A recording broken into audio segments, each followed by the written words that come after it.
So, Lost Ark. Yep. I've not got into it yet because I am going through, I'm doing MSQ. Mm-hmm. And I want to try Lost Ark. Laced really likes it. Yes, he does. Watched Stoops' video on it. Seemed potentially quite interesting. So you've put a bit of time in. What's up? So, it's interesting. My impressions are very here for you in the document. They're not the most Korean, beautiful, meaty. Well, yeah. So they're about the game, by the way, but it's just these are kind of just me kind of taking the piss a little bit. But the idea is that it's a very Korean game. You feel that immediately, but not in a way that's in any capacity bad until you get to some elements. But you just kind of know, oh, I know what kind of game this is when I'm going in. I know exactly what this is. It's really pretty, and it runs really well. Ah. It is beautifully presented and beautifully set up. Everything is just screams gorgeous about it.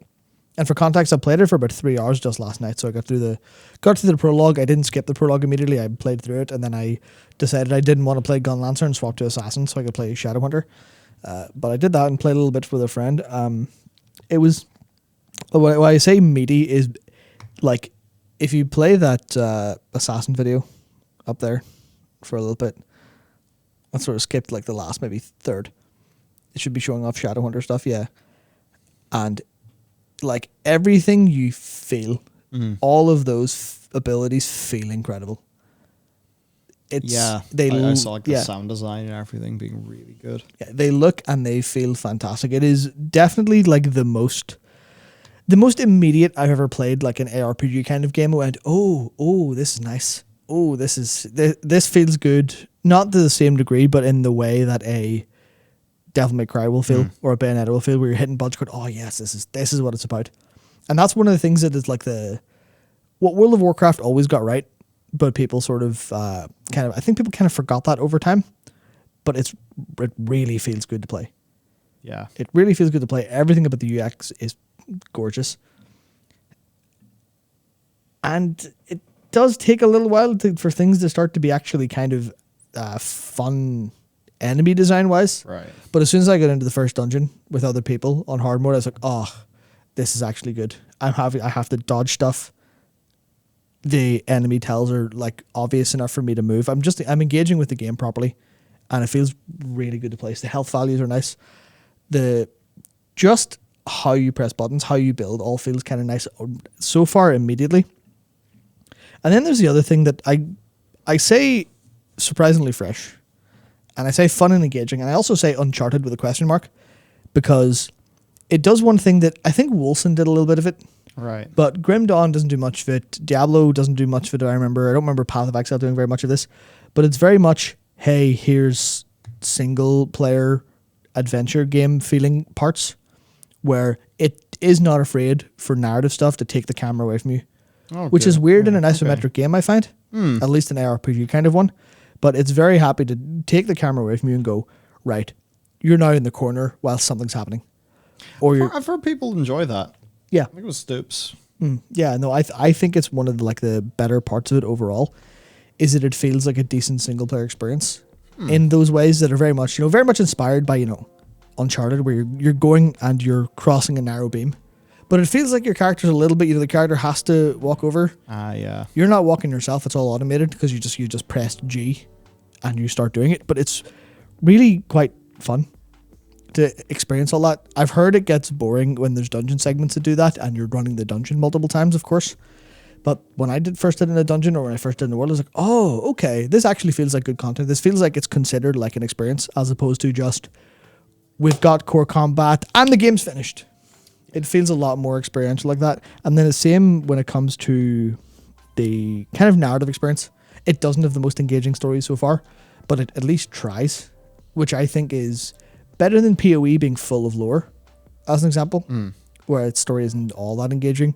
But it does interesting things that I didn't expect, which is to say, it feels like a single player game where it goes, nah. The system that you're used to of, oh, you're finished here, well, we'll put you back out where you began, doesn't matter. They're happy to go, no, we will load you into this specific scenario because an event happened.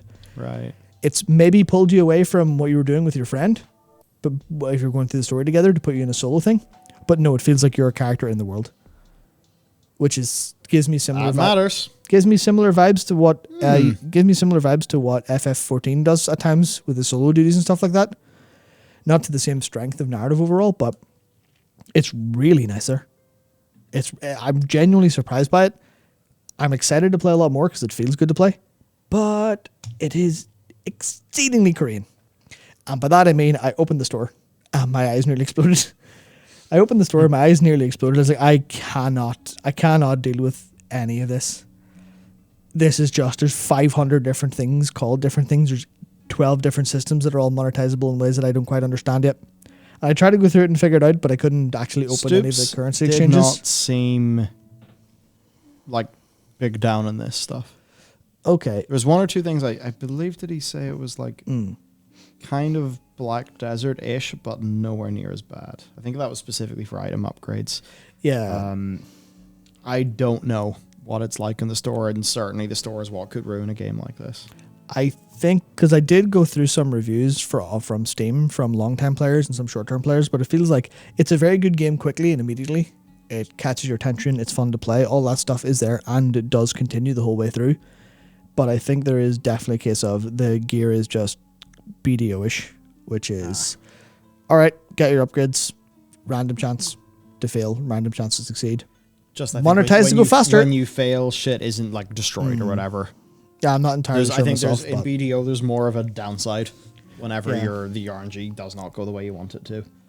Yeah, no, I think depends on how the implementation for the Western version works, but there's a lot of people who have played it for a long time that are kind of down on the systems overall. Okay. But for the experience of someone who's playing it, this is why I'm kind of happy about it being like strong for just the content experience, which is where I'll engage with games a lot more than, you know, getting caught in a system and playing the game for the system over and over again.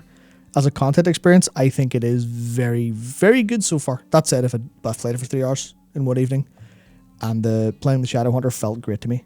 So especially if it's free to play, this is looking very strong for hopping in and just playing away for a while. Yeah, and like numbers wise, you know, its beta is actually up there with New World.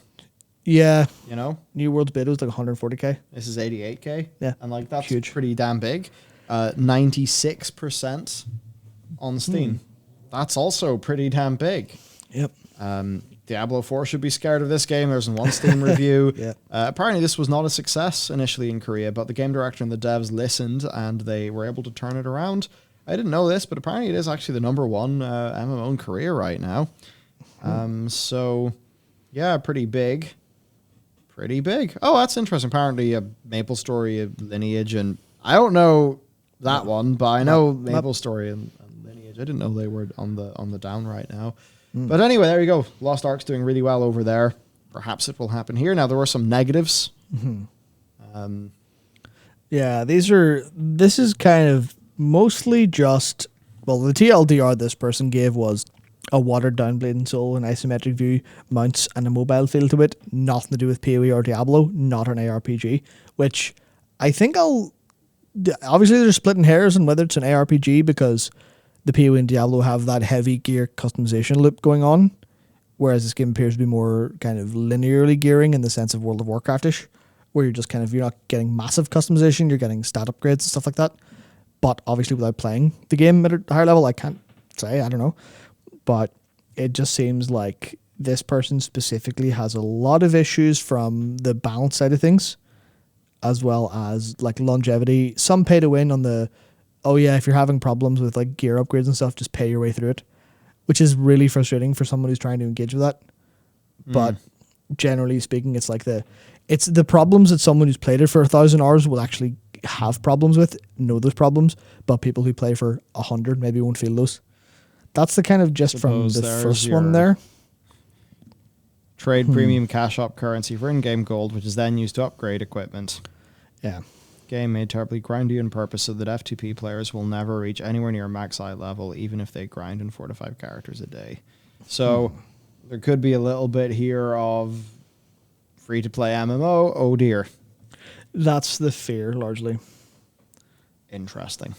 Yep, that's the fear. But as far as I'm concerned, at least right now. I didn't get a beta key from anywhere. I just bought the Bronze Founders pack for 13 quid. And I was like, because basically the story of how I came to play this was I went home yesterday. I was like, okay, well, I'm going to go and play some FF14. I'm going to go in, do some roulettes on Red Mage, continue leveling that. Sweet. Went in, checked in with my flatmate, went, right, how's it going? What are you up to? Oh, playing Lost Ark. Oh, Of course he is. shit, sweet. Yeah, of course he is. Big ARPG fan, him. I was like, oh, sweet. I went into his room and watched him. Like, he showed me what, like, the Gunslinger, I think it was. I think it was a Gunslinger. I can't remember which subclass, but he was playing Gunslinger. He was doing that stuff and just showing me how all the abilities felt and how they looked. And I was like, you know what? Just seeing this for a little bit has inspired me for 13 quid. I might as well give it a go. Maybe I'll get some content out of it. Hello. And then I went and I played with him for a couple of hours and was like, yeah, this is actually a really good experience for this so far. So, like, as far as a MMO goes, I've really no concept or context for how to talk about it myself. But as far as I've bought a game for 13 quid, I'm going to play it for like a couple dozen hours and have a good time with it. I'm definitely very, very happy so far. I think if I finished a lot of stuff in the beta, I would even have my money out of it before it even goes live in March. So I think that's a very important thing. It's just the problem of, yeah, I mean, Amazon said no pay to win in the West, but I don't know about that. I mean, you can trust them sort of, but there's stuff on the store that's related to gear upgrades, I believe, at the minute. Not that I know, because... Will that be on the launch store? Because Amazon have said no pay to win then. Yeah. Because it is being published by Amazon. Yeah. Like, it's not like it's being... Is it Nexon that's... I forget the one that people get very spooked about whenever they hear they're publishing. I think it's the most people... of them, honestly. What was the game that had the farming and the boats? Good God, I have to It had do the farming. that. It had the boats. Feck, I forgot the name of the game, but it got pay to. It was like one of those games where it had humongous potential in the pay to. Arcade, yeah, that's it. Yeah, Arcade, yes. Yeah, so you know, it's not one of those people or one of those companies, right? Yeah. Well, surely Amazon. Well, yeah, but surely they'll stick to their word. Yeah, so it is a Small. small. I'm saying that because like New World doesn't have the pay to win. Yet question mark yes, TM. question, yes, true. Yeah, because they've said that. It's interesting because it's a Smilegate game. Okay, people are saying think more Warframe. Okay. Well, if that's what they're going for, then like if they can keep the Warframe actual feel to it, where people are kind of happy to play that way, then that's okay. It's just, I mean, obviously because it's not super competitive or anything like that, then I imagine it'll be okay for people to take it at their own pace. Yeah. So it won't be too much of a problem, but it's interesting. I wish I had more context for it, but it's hard for me to get context for a game that was released in Korea, Russia, and Japan without a whole bunch of research time or actually experience it myself, which I can't do in the beta. So it's very, very, very, very good as a tourist game so far. That's about as much as I can confirm, realistically. And I would definitely, if you have a beta key, I would definitely suggest you give it a try. If you can pick one up from anywhere or you find it, because if you like ARPG combat, it's fun. It's fun. Especially, well, this is the thing. I've seen people who are like talking about meta comps for late game, saying, "Oh, well, a lot of classes aren't very viable," stuff like that. And you know, the way you want to run is 3 damage dealers and a support. And I'm just like, okay, well, that kind of really limits how you're going to want to play if stuff is balanced around that. Kind of in the same way World of Warcraft just has classes that are dead for high-end stuff, but they're not really that dead for high-end stuff. It's like meta, so it's community ideas as opposed to reality, or opposed to playing anything below the highest end. Because a lot of them are really, really interesting. A lot of the classes look and play fucking great. Like, it's the first time in a while I've not opened a game and went, well, I know what I'm doing. It was like, Gun Lancer looks so cool. Berserker seems really, really cool. Shit, Mage looks incredible. Bard looks fun. What do I do? I spent so long playing Assassin because you get a little trial segment at the start where you do like a 1 minute intro on a class. You start at level 10 and they go, okay, you can test out your subclasses here. And Assassin subclasses were Deathblade and Shadowhunter. And I was agonizing, swapping between testing two of them, going, oh, they're so fun. Everything feels good in both of them. I just can't decide. Ultimately went with Shadowhunter because it's got the big, it's the big demon arm grab thing that I really, really felt like the best ability in the game. So it seems very, I'll definitely keep my eye on it. And I'll definitely, if we can get decent time carved out, especially maybe in beta, maybe for its launch, definitely worth a very, very big investigation. Yeah, because I'd like to do that. It is a massive game for people. Like, I will get some in over the next 2 weeks, depending on MSQ, because I'm about to start 4.1. Yep. I have a very fucking clear goal. I want to be there Endwalker launch day because it's only going to happen once, and I want to be there.